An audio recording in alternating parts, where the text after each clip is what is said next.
হাতে যদি 2-4 দিনের ছুটি থাকে তাহলে ঘুরে নিতে পারেন পশ্চিমবঙ্গের মধ্যেই এমন একটা জায়গা যেখানে সবুজ বন, সুদূর বিস্তৃত চা বাগান, মনোমুগ্ধকর উঁচু পাহাড়, পাখির কিচিরমিচির আপনার মন ও হৃদয়কে আনন্দিত করবে।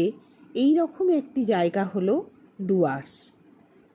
ডুয়ার্স ইংরেজি শব্দ দরজা থেকে উদ্ভূত হয়েছে। ডুয়ার্স ভারত থেকে ভুটানের প্রবেশদ্বার হিসেবেও কাজ করে। আমরা গত 30শে এপ্রিল নিউ মাল জংশনের উদ্দেশ্যে রওনা হলাম। আমাদের ট্রেন ছিল রাত্রি 8:35-এ। শিয়ালদা থেকে 2 টায়ার এসিতে, সেকেন্ড ক্লাস এসিতে আমরা পৌঁছে গেলাম পরের দিন সকাল 9:30টায় নিউ মাল জংশনে। আমাদের ওখানে গাড়ি বলাই ছিল, তাই গাড়ি দাদা আমাদের স্টেশনেই এসেছিলেন নিতে।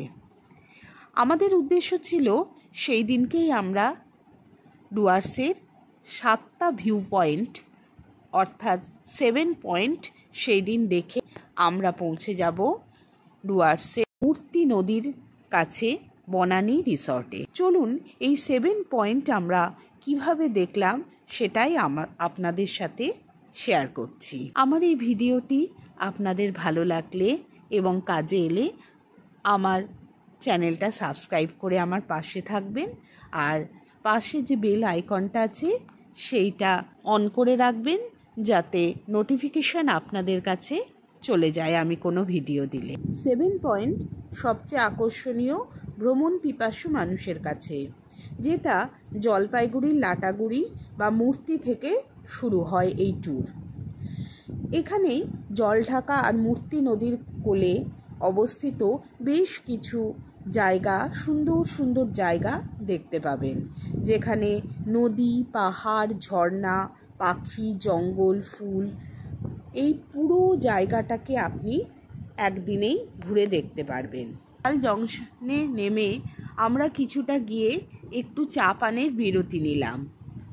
চা, বিস্কিট ইত্যাদি খেয়ে আমরা আবার শুরু করলাম চালসার রাস্তা ধরে গৈরিবাস ভিউ পয়েন্টে। গৈরিবাস ভিউ পয়েন্ট থেকে মনোরম দৃশ্য। এরপরে আমরা চলে গেলাম ঝালংয়ে। ঝালং একটা নদী যেখানে আশপাশটা সবুজের সমারোহ। এখানে চা বাগান, বেশ কিছু সুন্দর সবুজে মোড়া জায়গাটা আমরা করলাম। তারপর ঝালং থেকে আমরা এগিয়ে গেলাম বিন্দুর দিকে। ঝালং আর বিন্দু যাওয়ার রাস্তায় পড়বে এই অ্যাপেল স্টোনের একটা ভিউ পয়েন্ট। ঝালং এর বিন্দু এখানে যেতে গেলে কার পার্কিংয়ের জন্য আমাদের 30 টাকা করে নেওয়া হয়েছিল। বিন্দু জায়গাটা খুবই সুন্দর। একদিকে রয়েছে ভারতবর্ষ আর অন্যদিকে রয়েছে ভুটান। ওই যে দেখতে পাচ্ছেন এই নিচ দিয়ে চলে গেছে জলঢাকা নদী, আর ওই ব্যারেজের উল্টো দিকে যাওয়া যাচ্ছে, যেগুলো সারি সারি বাড়ি দেখা যাচ্ছে গাছের ফাঁক দিয়ে, সেইগুলো হচ্ছে ভুটান। খুবই সুন্দর জায়গা। বিন্দু ড্যাম থেকে এই জলঢাকা নদীটা দেখা যাচ্ছে, খুব সুন্দরভাবে বয়ে চলেছে।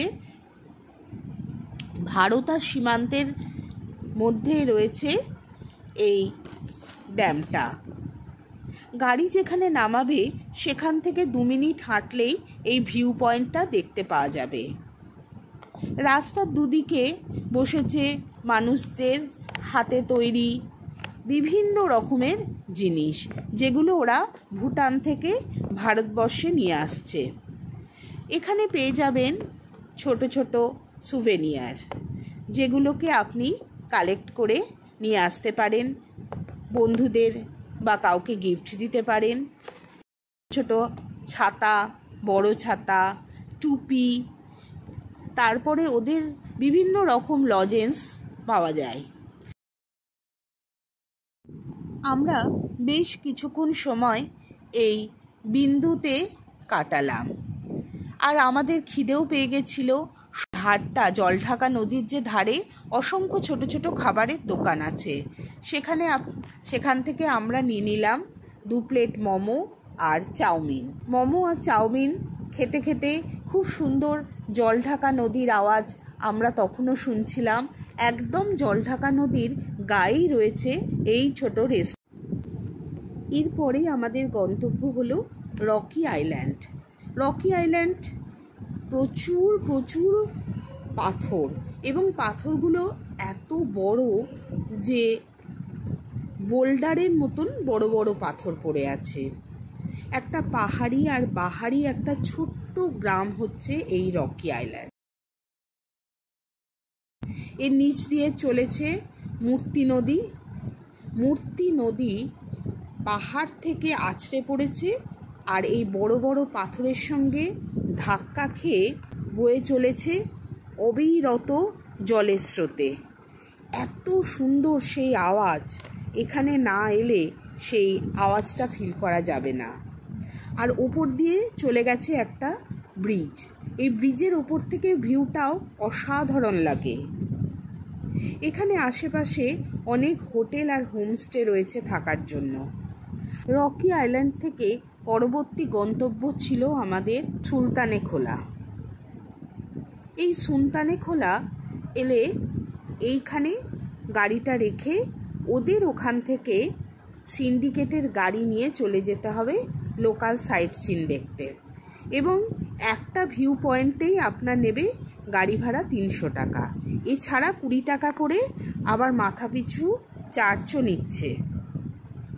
এখান থেকে রকি আইল্যান্ড থেকে দূরত্ব রয়েছে 15 মিনিট।